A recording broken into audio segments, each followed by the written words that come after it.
কিভাবে আমরা দায়িত্ব নিব? কিভাবে? আচ্ছা, আমি জানালাম যে আমাকে দায়িত্বশীল হতে হবে, কিন্তু কিভাবে? আমি আপনাদের 100টি পদক্ষেপের কথা বলবো না, আমি শুধু একটি পদক্ষেপের কথা বলবো। প্রথম পদক্ষেপ গ্রহণ করার পর আমার কাছে আসবেন, আমরা একসাথে লাঞ্চ করব, তারপর দ্বিতীয় পদক্ষেপের কথা বলবো। কিন্তু এই মুহূর্তে শুধু প্রথম পদক্ষেপ নিয়ে চিন্তা করি। প্রথম পদক্ষেপ নিয়ে চিন্তা করি। কখন রাসূলুল্লাহ সাল্লাল্লাহু আলাইহি সাল্লাম নবুয়ত পান? কত বছর বয়সে? 40 বছর বয়সে। 40 বছর বয়সে তিনি দাওয়াত দেওয়ার কাজ শুরু করেন। ঠিক, তিনি দাওয়াত দেওয়া শুরু করেন। এখন এর পূর্বে কি তিনি মক্কায় বসবাস করেছিলেন? হ্যাঁ। মানুষ কি এর পূর্বে তাকে চিনতেন? তারা তাকে কি নামে ডাকতেন? তারা তাকে কিছু সুন্দর নামে ডাকতেন। কি কি সুন্দর নাম ছিল সেগুলো?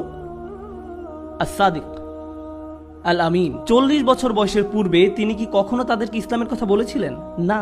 তিনি তাদের সাথে ব্যবসা করেছিলেন, তিনি তাদের মাঝে বসবাস করেছিলেন, তাদের প্রতিবেশী ছিলেন, তাদের বন্ধু ছিলেন, তিনি তাদের সাথে খাবার খেয়েছিলেন, তিনি তাদের সাথে প্রতিদিন কথা বলতেন, তাদের সাহায্য করতেন, দান খয়রাত করতেন, তিনি তাদের সাথে এমন আচরণ করতেন। 40 বছর ধরে তারা শুধু আস-সাদিক এবং আল আমিনকে চিনত। তারা জানতো যে আমাদের গোটা সমাজে একজন মানুষই সবচেয়ে বেশি দায়িত্ববান। কে ছিলেন তিনি? মুহাম্মদ। তারা তখনও তাকে রাসূলুল্লাহ সাল্লাল্লাহু আলাইহি সাল্লাম বলে জানতো না। এখন এটাই আপনার প্রথম পদক্ষেপ।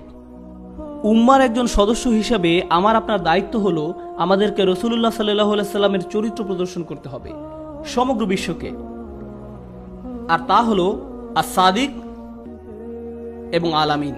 তাই যখন তারা একজন মুসলিম সম্পর্কে চিন্তা করবে, তারা একজন সৎ মানুষ সম্পর্কে চিন্তা করবে।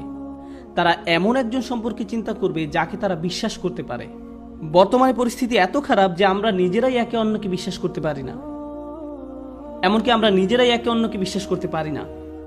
আমরা মিথ্যা বলি, আমরা প্রতারণা করি, আমরা ব্যবসার ক্ষেত্রে মিথ্যা বলি এবং ঠকাই, আমরা আমাদের পরিবারে মিথ্যা বলি, আমরা আমাদের উত্তরাধিকার আইন প্রয়োগের ক্ষেত্রে মিথ্যা বলি, আমরা আমাদের কাজের ক্ষেত্রে মিথ্যা বলি, আমরা আমাদের ট্যাক্স ফর্ম পূরণ করার সময় মিথ্যা বলি এবং ফাঁকি দেই।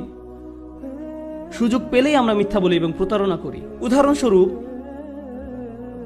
যে লোক কাপড়ের দোকানে কাজ করে, যেখানে মহিলারা কাপড় কিনতে আসে, কিভাবে আমরা সমগ্র বিশ্বের জন্য সত্যবাদী এবং বিশ্বাসী হব?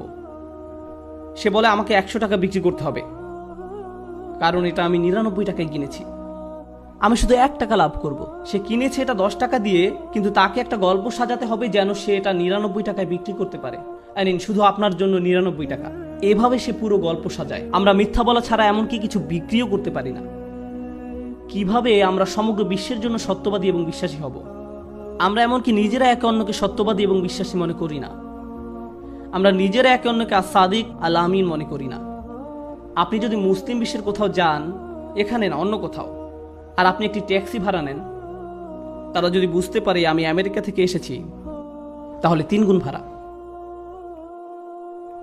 কেন 3 গুণ ভাড়া? এটা কি আমানত হলো?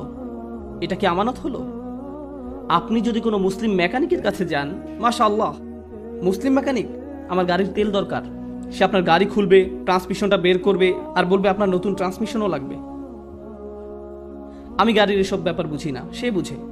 এইভাবে আমরা প্রতিনিয়ত মানুষকে ঠকাই, মিথ্যা বলি, আমরা মানুষের কাছে অসৎ। তারপর আমরা মুহাম্মদ সাল্লাল্লাহু আলাইহি সাল্লামের দ্বীন নিয়ে কথা বলি, ইসলামের দাওয়াত নিয়ে কথা বলি, রাসূল সাল্লাল্লাহু আলাইহি সাল্লামের শরীয়ত নিয়ে কথা বলি। থামুন, 1 সেকেন্ডের জন্য থামুন। আগে 40 বছরের জীবন, প্রথম পদক্ষেপ আগে। আমাদেরকে কেউ এখন সৎ মনে করে না।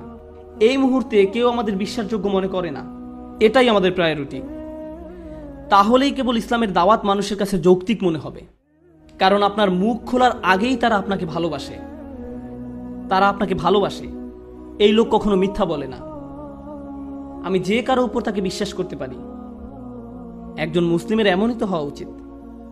আপনাদের অনেক সহকর্মী হিন্দু, এদেশে আপনাদের অনেক সহকর্মী খ্রিস্টান, আপনাদের অনেক সহকর্মী বৌদ্ধ বা নাস্তিক বা আগ্নেয়বাদী। ইসলাম সম্পর্কে একমাত্র যে জিনিস তারা জানে তা কোরআন থেকে নয়। তারা কোরআন জানে না। ইসলাম বলতে তারা শুধু আপনাকেই চিনে। আপনি তাদের নিকট ইসলাম, আপনি তাদের নিকট রাসূলুল্লাহ সাল্লাল্লাহু আলাইহি সাল্লামের দূত। তাই যখন আপনি আপনার সহকর্মীকে বলেন আমি 5 মিনিটের মধ্যে আসছি, 5 মিনিট মানে আজকে যে কোনো সময় হতে পারে।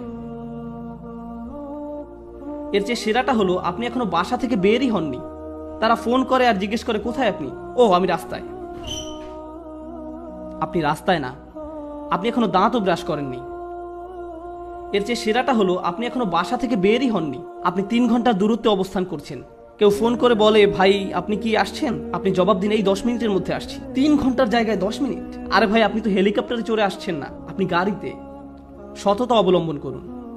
ছোট ছোট বিষয়ে যদি আমরা সৎ হতে না পারি, তাহলে নিশ্চিতভাবে বলা যায় যে বড় বিষয়ে আমরা সৎ হতে পারবো না।